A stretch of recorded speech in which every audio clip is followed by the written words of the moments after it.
Hello students of class 4th. Today we are starting chapter 3 reproduction in animals. So let's start. Animals can live happily all their lives growing, eating and moving around.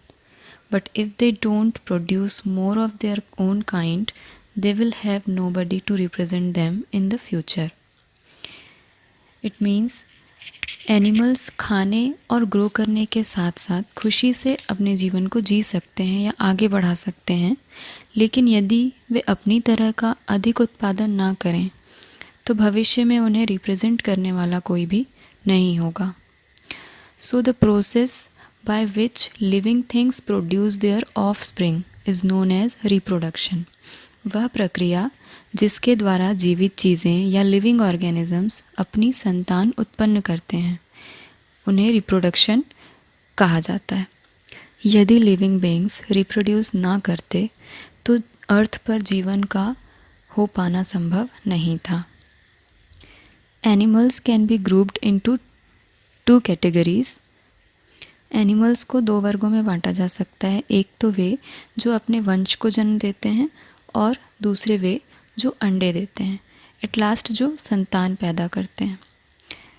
जैसे मनुष्य, गाय, बिल्लियाँ आदि ये अपने छोटे बच्चों को जन्म देते हैं, वहीं बर्ड्स, फिश, फ्रॉग एट्सेट्रा ये अंडे देते हैं. Okay, let's move on the next topic. Animals that give birth to offspring. Animals that give birth to their young ones are called mammals. वे जानवर जो अपने बच्चों को जन्म देते हैं वे मैमल्स कहलाते हैं. Human beings, cows and sheeps are some of the mammals. Mammals के कुछ स्पेशल फीचर्स. ब्रेन होता है. इनकी बॉडीज़ फर या हेयर से कवर्ड होती है, जिसकी वजह से ये गर्म रहते हैं. इनके अलावा ये बदलती परिस्थितियों के बावजूद कांस्टेंट बॉडी टेम्परेचर बनाए रखते हैं. Next is animals that lay eggs, या ऐसे एनिमल्स जो अंडे देते हैं. ये एनिमल्स अंडे देते हैं और उन्हें गर्म स्थान पर रखते हैं या उन्हें गर्म रखने के लिए उन पर बैठते हैं. For example bird, fish, turtle, bee, frog etcetera. The egg-laying animals include birds, amphibians, aquatic animals, insects and reptiles. If we see the structure of an egg, the outermost part of an egg is the egg shell. Egg का सबसे बाहरी हिस्सा egg shell कहलाता है. ये अंदर develop हो रहे एम्ब्रियो को प्रोटेक्शन देता है. The middle part consists of the yolk. York में बहुत अधिक मात्रा में प्रोटीन्स, फैट्स, विटामिन्स और मिनरल्स होते हैं और ये येलो कलर का होता है. ये एम्ब्रियो को न्यूट्रिशन प्रोवाइड करता है. A white jelly like substance called the albumin is present outside the yolk. एक सफ़ेद जेली की तरह का सब्सटेंस होता है जो कि यॉक के बाहर मौजूद होता है. It is rich in protein and protects the yolk and the embryo. Next we will discuss about birds. We already know that a bird lays eggs in a nest and sits on them to keep them warm. After some time the eggs hatch and the baby bird comes out. But within the egg the embryo goes through different stages of development before it is ready to hatch out. Next are amphibians. Amphibians like frogs lay their eggs in large clusters called spawns in water. Amphibians जैसे frogs ये अपने अंडे पानी में cluster के रूप में छोड़ देते हैं, जिन्हें spawns कहा जाता है. An egg develops into a fish-like tadpole or larva. A tadpole has a tail like a fish and it breathes through gills. It keeps growing and changing into a mature frog.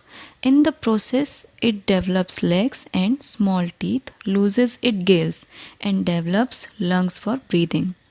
Finally, it becomes an adult frog. इस तरह से एक tadpole का किसी adult के रूप में change होना मेटामॉर्फोसिस कहलाता है। Next are aquatic animals. Aquatic animals like fish lay about thousands of eggs at a time. Aquatic animals में यदि हम fish की बात करें तो ये एक वक्त पर कई हज़ारों अंडे देते हैं. But only a few hundred survive, while most of them are eaten up by other big fish. The eggs grow into baby fish. A baby fish is called fry. Next are insects. Insects like housefly and butterfly ये भी अंडे देते हैं. They have 4 stages of development. इनमें development के 4 stages होते हैं. While insects like cockroach have only 3 stages of development. लेकिन cockroach में development के केवल 3 stages होते हैं. The larva of a cockroach is known as nymph. An egg of a butterfly or housefly develops into a worm-like larva. A larva is called a caterpillar in case of a butterfly and a maggot in case of a housefly. The caterpillar feeds on leaves and grows. After some time, it spins a cocoon around itself. In this stage, it is called pupa. Later, when the pupa opens, an adult butterfly comes out of it. The maggot feeds on garbage and then crawls to a cool place. There it transforms into a pupa. The adult housefly comes out of the pupa. Next are reptiles. Reptiles like lizards, snakes, turtles and crocodiles lay their eggs in holes in the ground. These eggs have a hard shell and do not break easily. Some mothers go away after laying their eggs and never come back to take care of their young ones. Therefore, many of these eggs are eaten up by other animals. The remaining eggs may get some warmth from the sun's heat and hatch. जो reptiles होते हैं वे अपने अंडे ज़मीन के अंदर whole करके देते हैं.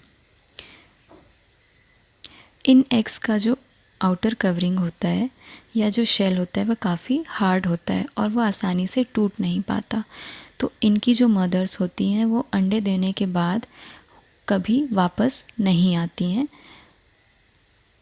इस वजह से जो कई एग्स होते हैं वो दूसरे एनिमल्स के द्वारा खा लिए जाते हैं और जो कुछ एग्स बच जाते हैं वो सनलाइट से गर्मी लेने के बाद टूटते हैं और एनिमल्स के रूप में ग्रो करते हैं.